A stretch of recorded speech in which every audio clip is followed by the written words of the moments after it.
وبركاته. إن الحمد لله نحمده ونستعينه ونستغفره ونعوذ بالله من شرور أنفسنا ومن سيئات أعمالنا. من يهده الله فلا مضل له ومن يضلل فلا هادي له. أشهد أن لا إله إلا الله وحده لا شريك له وأشهد أن محمدا عبده ورسوله. اللهم صل وسلم وبارك على هذا النبي الكريم سيدنا ونبينا وحبيبنا وشفيعنا ومولانا محمد وعلى آله وأصحابه ومن تبعهم بإحسان إلى يوم الدين. رب اشرح لي صدري ويسر لي أمري واحلل عقدة من لساني يفقهوا قولي. قال الله تعالى: أعوذ بالله من الشيطان الرجيم وقل ربي زدني علما. Sadaqallahul azim. Yang bermaksud dan katakan, wahai Muhammad, wahai Tuhan kami, zidni, tambahlah kepadaku ilman, ilmu pengetahuan. Surah Taha ayat 114. Muslimin dan muslimat, hadirin dan hadirat, sahabat-sahabat yang dirahmati Allah sekalian, alhamdulillah, syukur kita kepada Allah Ta'ala kerana keizinan sekali lagi pada kita pada tengah hari ini untuk sama-sama kita berada di surau ini, untuk sama-sama kita meneruskan siri-siri kuliah zuhur kita, dan mudah-mudahan kehadiran kita semua pada tengah hari ini Allah Ta'ala nilai sebagai amalan yang soleh, insya-Allah. Muslimin dan muslimat yang dirahmati Allah sekalian, jadi insya-Allah sebagaimana saya janjikan pada bulan lepas, bukan bulan lepas lah, minggu lepas saya nak sambung hadis yang kita baca 7 hari yang lalu. Hadis saya baca 7 hari yang lalu, cuma tak habis lagi, baru 3 intipati yang baru kita baca. Hari ini kita sambung. Baik, Allah Subhanahu wa taala berfirman, hadis kursi riwayat Al-Hakim. Yaqulullahu ta'ala, ya bani Adam, law anna awwalakum wa akhirukum wa jinnakum wa insakum wa saghirukum wa harrakum indakum ijtama'a ala ta'ati ma zada zalik fi mulki misqala dharrah wa man jahada fa innama yujahidu li nafsihi innallaha ghaniyyun 'anil 'alamin kama yu'za bik wa kama ta'malu bik, atau kama qala. Allah Ta'ala berfirman, wahai sekalian manusia, seandainya semua kamu daripada yang mula-mula hingga penghabisan, kita bincang itulah siapa dia orang mula-mula sampai umat yang terakhir di kalangan umat Nabi Muhammad SAW, baik daripada bangsa jin dan juga bangsa manusia, baik yang jin ataupun manusia pun kita dah huraikan. Jin dan manusia ni mana yang lebih dulu Allah Ta'ala ciptakan jin dan manusia ni. Adakah di kalangan jin ni ada Rasul, ada Nabi, pun kita dah bincang dulu. Yang kecil dan yang besar, baik kita bersaih tubuh yang kecil ataupun yang besar. Kita ni orang Asia ni kebanyakan tubuh dia kecil kalau dibandingkan dengan orang Turki dan dibandingkan dengan orang Arab yang lain, besar badan dia. Baik yang merdeka ataupun yang hamba abdi, baik yang orang yang tak terikat dengan mana-mana bos dia, ataupun orang yang masih lagi di bawah, masih lagi di pemeliharaan bos dia, mana tidak boleh buat sesuka hati. Dan begitulah juga yang yang berbeda, mereka bersama-sama mentaati kata Allah, maka demikian tidak menambah walau sebesar zarah pun dalam kerajaanku, sikit pun tak menambah. Baik, yang tu kita dah baca pada minggu lepas. Hari ini kita sambung. Firman Allah Ta'ala, sesiapa yang berjihad, wa man jahada fa innama yujahidu li nafsihi, sesiapa yang berjihad, sebenarnya dia berjihad untuk dirinya sendiri. Sesungguhnya Allah Ta'ala maha kaya daripada seluruh alam. Baik, jihad, istilah jihad, dan banyak tafsiran ulama. Di antaranya saya ambil salah seorang daripada ulama yang bernama Ibnu Qayyim. Dia ada Ibnu Qayyum Al-Jauzi. Itu ulama-ulama yang hebat dalam bidang sirah. Kalau Ibnu Qayyim lain pula. Dia banyak ulama-ulama ilmu Islam ni. Dan Ibnu Qayyim menyebut jihad ni dia dibagikan kepada 4, dia kata. Yang pertama, jihad melawan hawa nafsu. Hawa nafsu kita ni, nafsu ni benda yang kita bagi nafsu ni pula. Ada ulama membahagikan kepada beberapa jenis nafsu. Nafsul amarah, nafsul lawamah, nafsul mulawamah, nafsul sampailah nafsul mutmainnah ataupun mardiyah. Masuk amarah ni dia jahat dah, tapi sentiasa aja orang buat jahat. Nafsu lawamah, nafsu ni dia tolak ke kanan lah, tolak ke kiri lah. Makna dia tak ada pendirian, kan? Itu makna dia nafsu buat baik pun dia buat, jahat pun buat juga. Itu nafsu lawamah. Nafsu mulawamah, tengok orang lain berubah, dia boleh tegur diri dia, aku ni bila lagi nak berubah, dia ni hebat dah, aku ni bila lagi nak berubah. Itu mulawamah. Kemudian nafsul mardiyah, nafsu yang tenang. Ini baca ya ayyuhan nafsul mutmainnah, tu kan nafsu yang tenang. Tenang ni macam mana? Ada duit pun tenang, tak ada duit pun tenang, gaji awal pun tenang, gaji lewat pun tenang, minyak naik pun tenang, tak naik pun tenang, semua tenang belaka. Itu nafsu mutmainnah, nafsu yang tenang. Baik, itu nak kena jihad melawan hawa nafsu. Termasuklah jihad hawa nafsu kita ni malah nak belajar. Kalau kita tengok belajar ni bukan dalam bab agama saja, semua bab lah belajar ni. Kita selalu buat contoh, belajar ni macam orang kayuh basikal. Kita belajar ni macam kayuh basikal, kita kayuh. Cuba kita berhentikan basikal tu, apa jadi kat dia? Tumbang lah. Kita akan rebah, kita akan jatuh. Sama juga baik dalam TV ke, baik dalam ilmu agama ke, dia mesti terus menerus belajar, tak berhenti. Sebab itulah sabit daripada hadis Nabi SAW, walaupun ada juga mengatakan kategori dia dhaif, kata untuk ilmu ni daripada buaya minal lahdi ila lahdi, dia kata minal mahdi ila lahdi, daripada buaya, daripada ndoi sampai ke liang lahat. Makna dia belajar tu tak berhenti, belajar je. Petah lagi belajar dalam keadaan berbagai-bagai lah. Belajar bahasa ke, kan? Bahasa ni bagus, ni belajar bahasa. Man alima lughatal qaumi saliman bi makrihim, kata Sayyidina Ali. Siapa yang mengerti bahasa satu kaum itu, dia terselamat daripada tipuan kaum tersebut. Bahasa, contoh bahasa yang kita baca, bahasa pelik-pelik sikit. So sahabat saya kan, dia belajar bahasa Argentina. Masa belajar di college, di Universiti Pertanian Malaysia, Budi Putra Malaysia, dan dia belajar dia belajar bahasa linguistik nama dia kan. Saya ambil major bahasa Arab, dia bahasa Inggeris. Kemudian kena belajar bahasa Melayu, dan kena cari satu bahasa pilihan, bahasa Inggeris, bahasa Melayu, satu lagi bahasa pilihan, carilah bahasa mana. Saya ambil bahasa Cina, dia ambil bahasa Argentina. Tadi pelik betul. Saya kata, tiba-tiba lepas dah habis belajar, Bila ni bekerja di Argentina. Baru-baru ni ada buat perjumpaan di UTM, jumpalah dengan pensyarah Dr. Azhar apa semua. Ni orang Argentina balik dah. Dan saja kita pun tanyalah, hebat tak? Boleh tak kerja Argentina? Banyak tak? Dari segi income dia lah kita panggil. Gaji banyak tak? Alhamdulillah lah, $18,000. Patutlah tak boleh lah. $18,000, umur baru 28. Masya Allah. Itu bahasa.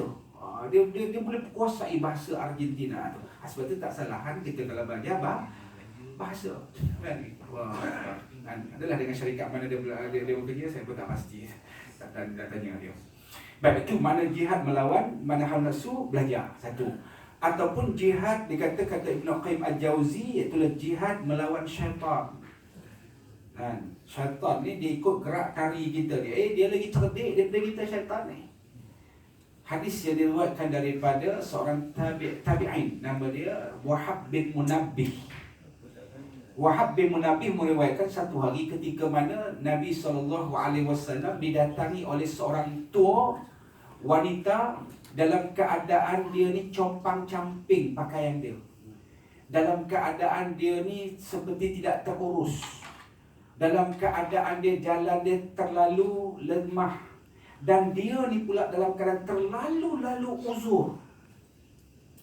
datang kepada Nabi SAW. Kemudian Nabi SAW bersabda ataupun bertanya kepada wanita ni, berlaku dialog. Nabi SAW tanya, Man enti? Siapa kamu?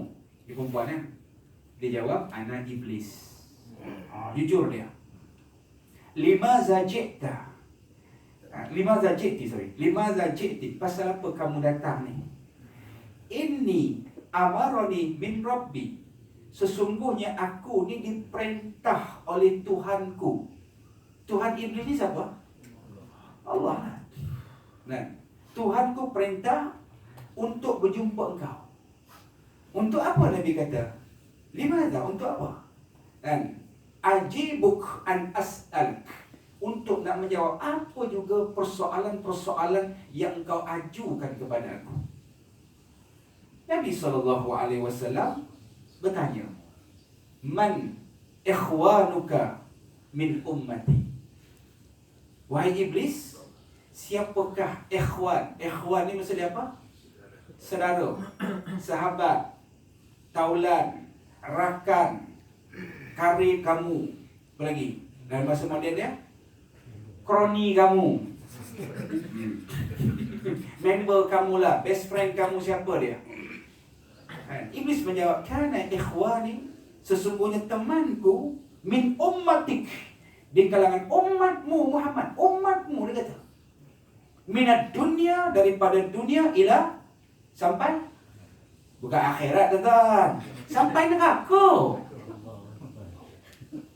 Temanmu di kalangan umat, temanku di kalangan umatmu ya Muhammad, daripada dunia ni sampai ke neraka, asyara. Ada 10.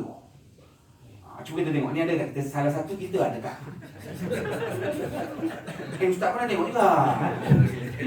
Bukan nak kenakan orang. Sebab kita memang ceramah ni memang nak kenakan orang. Mana nak kenakan dinding apa kan? Memang kita nak ambil pengajaran. Yang pertama, Nabi SAW, Iblis menjawab, Iblis menjawab persoalan Nabi SAW. Dia kata, yang pertama, temanku yang paling tinggi di kalangan umat Muhammad, siapa dia? Hakimul Jair. Hakim yang curang. Hakim yang diharapkan menjadi produk keadilan, curang. Dia tahu orang ni bersalah, tetapi dia jatuhkan hukuman tidak bersalah. Dia tahu orang ni dalam keadaan tidak bersalah, tapi dihukumkan bersalah.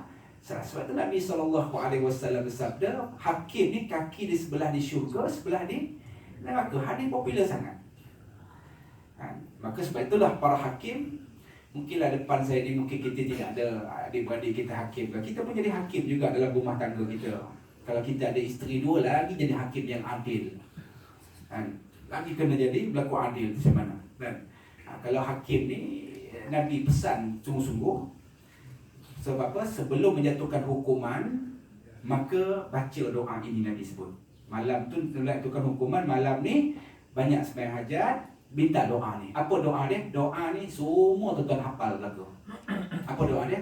Allahumma arinal haqqa haqqan warzuqna tiba'ah. Tak apa? Wa arinal batilan batilan warzuqna tinabah. Cuba bermakna sikit lah. Ngaji lah mula. RM50 perusahaan di sana. Offer pun tak mau. Tapi masih.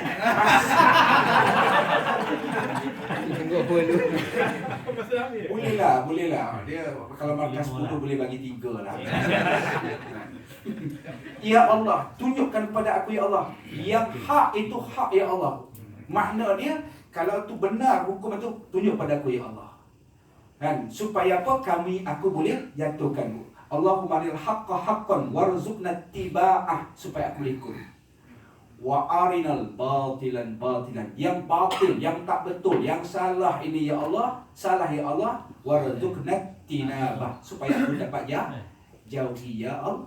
Ya Allah. Ini cerita tentang bagaimana hakim. Sebab apa? Ni nak jatuhkan hukuman ni. Sebelah kaki di syurga, sebelah kaki di neraka. Satu hari, kisah bagaimana keadilan Islam itu, tuan hakim jadi hakim.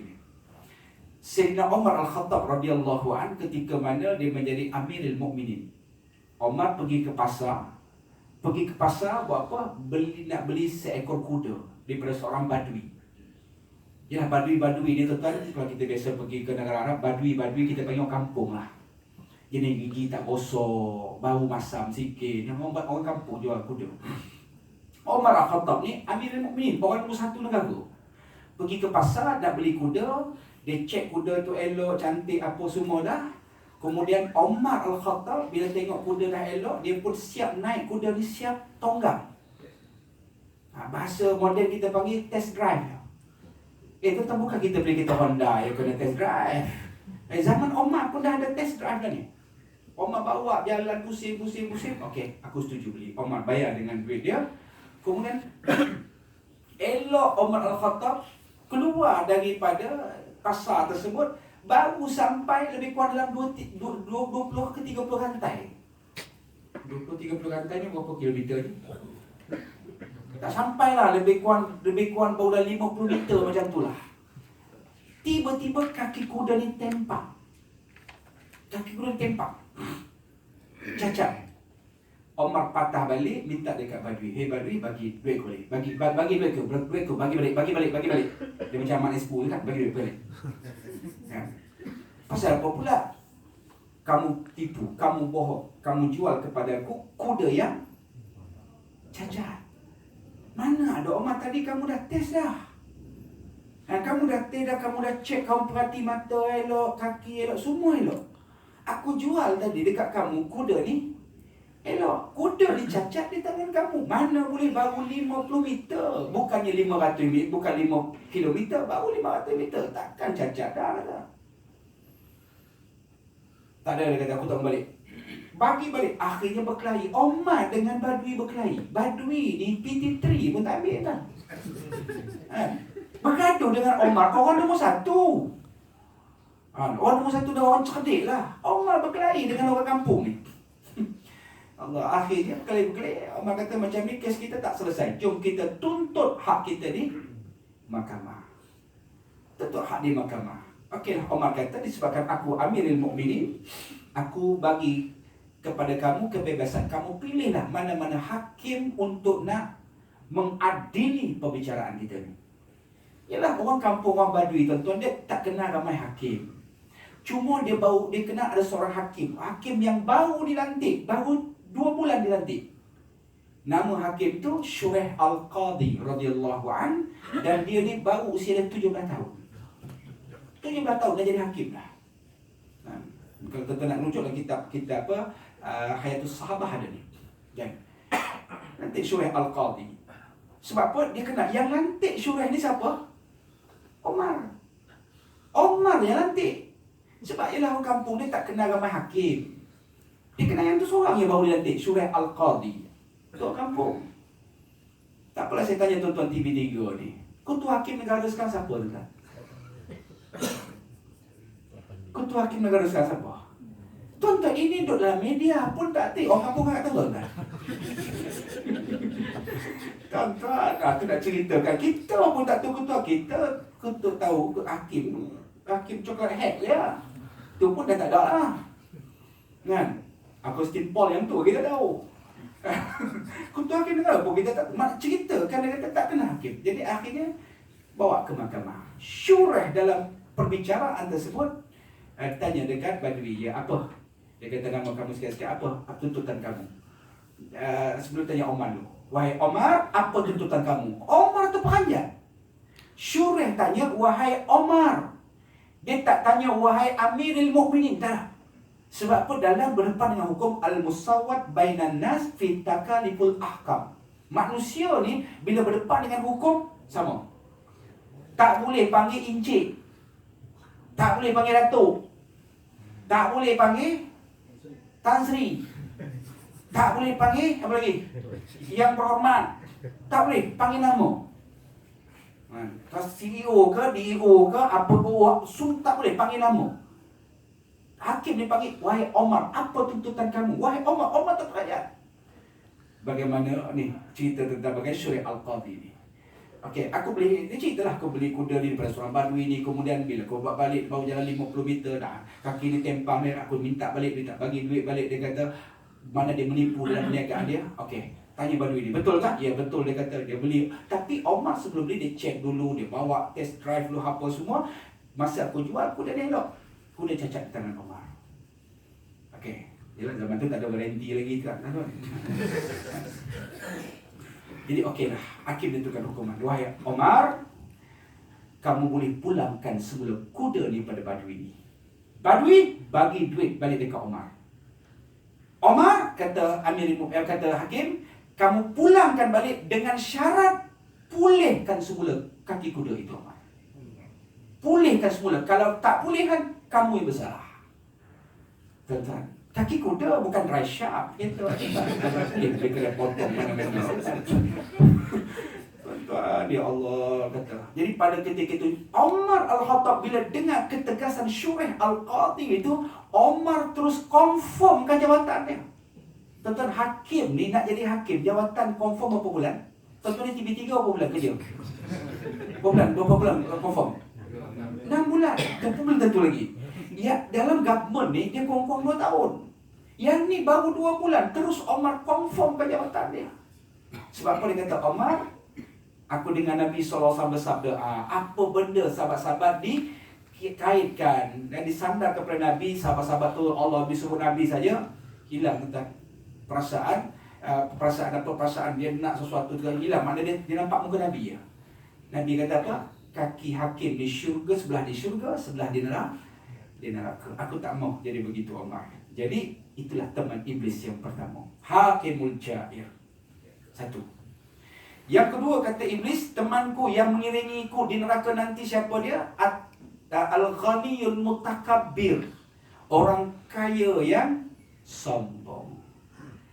Orang kaya yang sombong. Makna dia Allah Ta'ala bagi lebihan harta, dia jadi sombong sampai ke tahap zakat tak mau keluar ke, ataupun sesama dia pun jadi yang menghina ke. Kan aku sepak kisah ni dia Nabi SAW. Contoh senang. Kan? Satu hari ketika Nabi SAW tengah berkuliah. Kan? Tengah berkuliah. Cerita badui juga. Tiba-tiba ada seorang badui daripada belakang dia tercangak-cangak tengok di depan ni kok ada ruang kosong. Yelah, kuliah Nabi ni tak macam kuliah saya ni, tuan-tuan. Kan? Kuliah Nabi ni penuh sampai ke depan ni. Kan? Penuh sampai ke depan, sampai tak ada ruang. Kuliah saya ni sikit sandak sana, sikit sandak kuliah ni. Nasib baik mic ni tak dengar sampai pejabat. Kalau tidak ada pejabat dengar Ustaz. Sambil pakai kacang goreng boleh dengar Ustaz ramai. Tiba-tiba badui ni masuk, dia tengok ada sikit ruang kosong, dia masuk ke depan. Masuk ke depan, kemudian duduk di sebelah sahabat yang kaya. Duduk sebelah sahabat yang kaya, tapi bukan Abdurrahman bin Auf lah. Duduk sebelah sahabat yang kaya ni, kemudian jelah orang badui saya sebut tadi kan, orang badui ni gigi tak gosok, baju bawa masam sikit. Jadi sahabat yang kaya ni jelah dia dalam keadaan tak selesa lah, duduk sebelah sambil-sambil tutup hidung, sambil-sambil jelah orang tak selesa. Macam orang dengan ceramah tak selesa je nak kata. Kejap dia beralih sana, kejap beralih sini, kejap pejabat tu. Itu tak selesa lah tu. Jadi makna ustaz kalau ceramah dia kena reti lah. Cepat-cepat nak berhenti kan. Dia dah nampak betul kali bersin tu, dah betul kali kejap duduk bersimpuh, kejap duduk bertampur, kejap duduk sandar. Faham lah. Dan jadi tiba-tiba sahabat ni duduk ni, yang kaya ni beralih tempat. Beralih tempat tengah kuliah Nabi ni. Kemudian tak ada dia nak duduk, Nabi tanya, wahai sahabatku, kenapa kamu beralih tempat? Ya Rasulullah, saya tak selesa duduk sebelah dia. Ni sahabat ramai lah masjid ni. Saya tak selesa duduk sebelah dia. Unzur matakul, Nabi kata. Apa yang kamu cakap ni? Kamu sedar tak apa yang kamu cakap? Kata Rasulullah, sebenarnya ucapan kamu ni, apakah kamu bimbang bau jubah dia melekat pada jubah kamu? Tidak, Rasulullah. Apakah kamu bimbang kaya kamu beralih pada dia? Tidak, Rasulullah. Apakah kamu bimbang, dia kata, kamu ni menjadi orang yang busuk itu beralih pada kamu? Tidak, Rasulullah. Semua saya tak selesa duduk sebelah dia, Rasulullah. Sebenarnya kamu menghina dia. Aku nak bagi tahu kamu, dia kata, kekayaan yang kamu miliki hari ini sebab ada orang miskin seperti dia lah. Kalau dia ni pun kalau dia tak miskin, tak ada orang kaya seperti kamu. Kekayaan kamu sebab orang miskin seperti dia lah. Allah ya Rasulullah. Ni Nabi tu tegur. Nabi tegur tuan. Kita bos tegur tak tahu dah lagi ya. Nabi tegur Allah ya Rasulullah, maafkan saya Rasulullah. Begini Rasulullah, untuk membayar kifarah dosa saya hina dari Rasulullah, saya sanggup bagi separuh daripada harta yang saya miliki Rasulullah bagi dekat sahabat ni. Separuh harta. Makna dia, kalau dia ada menara berkembar ni tuan-tuan, sebelah menara ni. Tu kalau menara berkembar lah. Separuh harta. Kalau ada 1.500.000 bagi.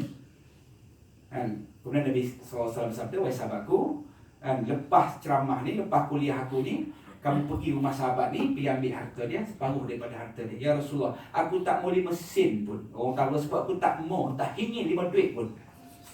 Pasal apa pula? Nak bagi separuh harta ni. Aku tak mau Rasulullah. Sebab aku bimbang, kalau aku ambil harta dari Rasulullah, perangai dari Rasulullah melekat dekat aku pula. Sahabat Nabi. Sahabat Nabi tuan-tuan ni, kalau kita fikirlah, Masya Allah. Sama juga dalam bab harta kan. Ada seorang sahabat ni, dia beli tanah. Sahabat ni yang menjual tanah. Sahabat yang beli tanah ni, bila didapati dalam tanah yang dibeli itu, dalam kawasan tanah tu ada emas. Ada emas. Satu peti emas. Jadi akhir jumpa sahabat yang jual balik, wahai sahabatku, saya ni beli tanah dekat kamu, saya dapati dalam kawasan tanah ni ada emas ni. Emas ni aku pulangkan balik sebab yang saya beli tanah. Sahabat yang jual kata apa? Wahai sahabatku, dah aku beli jual tanah ni, apa yang ada dalam kawasan tanah tu semua milik kamu. Ini sahabat Nabi, semua milik kata. Tak, ni emas ni kamu punya, aku beli tanah saya. Tak, kamu punya juga emas ni. Ada sahabat Nabi. TV3 ada macam ni. Assalamualaikum lah kita.